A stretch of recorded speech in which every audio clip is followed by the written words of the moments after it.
நம்மைச் சுற்றி சூழல் விழிப்புணர்வு தகவல்கள்.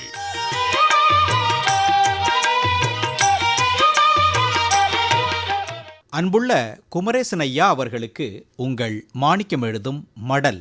நலம் நலமறிய ஆவல். நாம ஒரு கடுதாசில காய்கறிகள் பழங்கள் பற்றி சில கருத்துக்களை தெரிவிக்க பதிலுக்கு கூடுதல் தகவல்கள் சிலவற்றை நமக்கு அனுப்பியிருக்கிறார் ஒரு நண்பர்.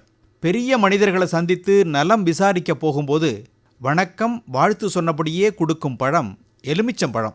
நோய்வாய்ப்பட்டவர்களை பார்க்கும்போது ஆப்பிள், ஆரஞ்சு போன்ற பழங்களை வாங்கிட்டு போய் கொடுப்போம். நல்ல காரியங்களுக்கு சபையோர் முன் வைத்து தன் தகுதியை நிலைநாட்டிட கொடுப்பது வாழைப்பழம். மாமியார் நாத்தனார் முன் சொல்லால் தைக்கப்பட்டாலும் உள்ளே ஊடுருவி பார்த்தால் இனிப்பான தாம்பத்தியமே இருக்கும் என்று உணர்த்த மகளை அவளது கணவன் வீட்டில் காணச் செல்லும் போது பெற்றோர் சுமந்து சென்று கொடுப்பது பலாப்பழம். வீடு திரும்பும் தன் பெற்றோருக்கு எல்லா துன்பங்களையும் மனதில் வைத்து செரித்து விடுவேன் என்று உணர்த்த மகள் தன் தோட்டத்து கொய்யாக்கனிகளை பெற்றோருக்கு கொடுப்பாராம்.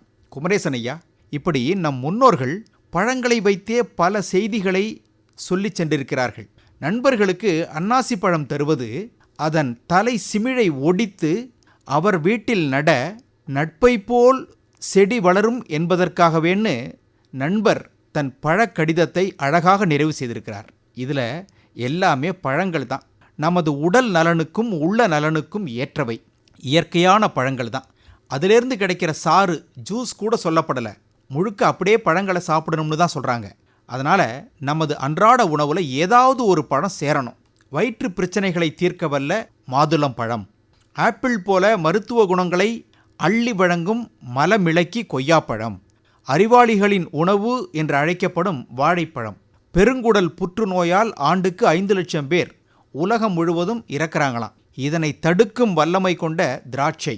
உடலுக்கும் மூளைக்கும் வலிமை தரும் அரிய பழம் பலாப்பழம். வறட்சி காலத்தில் வறட்சியை போக்கும் சத்துக்கள் நிறைந்த பழம் முலாம்பழம். ஃபாஸ்ட் ஃபுட், துரித உணவுகளால் மாரடைப்பும் பக்கவாதமும் எட்டி பார்க்கும் இக்காலகட்டத்தில் தினமும் 3லிருந்து 6 பழங்களையாவது சாப்பிடணுமா. அது என்ன பழம்? காயா கனியா? அது ஏதோ ஒன்று. நம்ம தக்காளி பழம்தான். மாம்பழம் போலவே நாக்குக்கு இனிமையான ருசியை அளிக்கும் வைட்டமின் சத்துக்கள் நிறைந்த பப்பாளி பழம். இரத்தத்தில் சர்க்கரையை கட்டுப்படுத்த வல்ல நாவல் பழம். இரத்தத்தில் பீட்டா கரோட்டின் போன்ற சத்துக்களை அதிகரிக்க வல்ல அவகேடோ பழம். கால்சியம் சத்துக்கு ஆதாரமான சப்போட்டா. ஆப்பிளை விட பொட்டாசியம் அதிகமுள்ள பேரிக்கா. இவ்வளவு பழங்கள் இருக்கிய குமரேசன் ஐயா, எந்த பழத்தை நாம் தினமும் எடுத்துக்கிறோம்? கேள்வி கேட்டு கடிதத்தை நிறைவு செய்வது உங்கள் மடல் மாணிக்கம்.